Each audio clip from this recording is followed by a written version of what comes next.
సిద్దిపేట జిల్లా హుస్నాబాద్లో అసెంబ్లీ నుండి మాజీ మంత్రి ఎమ్మెల్యే జగదీష్ రెడ్డి సస్పెండ్ చేయడం పట్ల నిరసనగా బీఆర్ఎస్ పార్టీ శ్రేణులు రాస్తారోకో చేపట్టారు. సీఎం ఫ్లెక్సీ దహనం చేసి ఆందోళన వ్యక్తం చేశారు. ప్రజా సమస్యలపై గొంతెత్తి మాట్లాడుతున్న మాజీ మంత్రి ఎమ్మెల్యే జగదీష్ రెడ్డిని కుట్రపూరితంతోటే అధికార పార్టీ అసెంబ్లీ నుండి బహిష్కరించిందని బీఆర్ఎస్ నాయకులు ఆరోపించారు. బీఆర్ఎస్ శాసనసభ్యులపై అధికార పార్టీ అక్రమంగా అణిచివేసే ధోరణిని అవలంబిస్తుందని, దీనిని ప్రజలు గమనిస్తున్నారని వెల్లడించారు. ముఖ్యమంత్రి నిర్ణయంతోనే జగదీష్ రెడ్డిని అసెంబ్లీ నుంచి బహిష్కరించారని, పరిపాలన చేతకాకే ఇలాంటి దుశ్చర్యలకు పాల్పడుతున్నారని ఆగ్రహం వ్యక్తం చేశారు.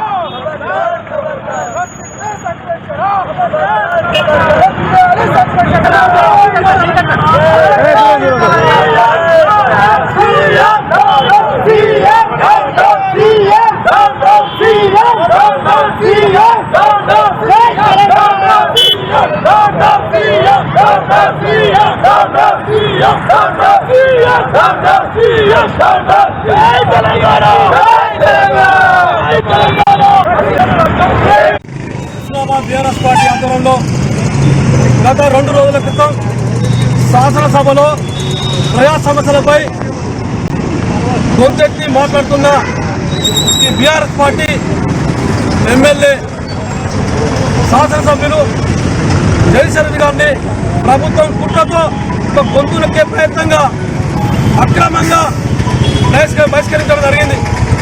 అనని మాటలు అన్నట్టుగా వక్రించి కేవలం అతన్ని జగదీష్ రెడ్డి గారిని అసెంబ్లీలో ఉండొద్దని చెప్పేసి కుట్రతోనే బహిష్కరించడం ప్రకటించడం జరిగింది.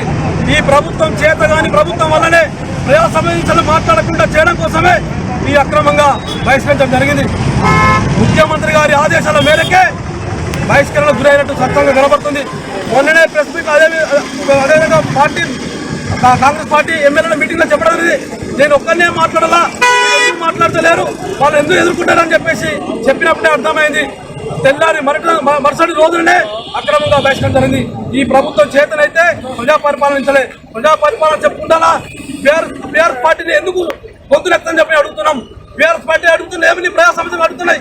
ఈ కాంగ్రెస్ ప్రభుత్వం ప్రజా వ్యతిరేక మీద తప్పకుండా బీఆర్ఎస్ పార్టీ పోరాటం చెప్పేసి హెచ్చరిస్తూ రానున్న రోజు ప్రజల కోసం బీఆర్ఎస్ పార్టీ ముందుందని చెప్పేసి ప్రభుత్వాన్ని హెచ్చరిస్తున్నాం.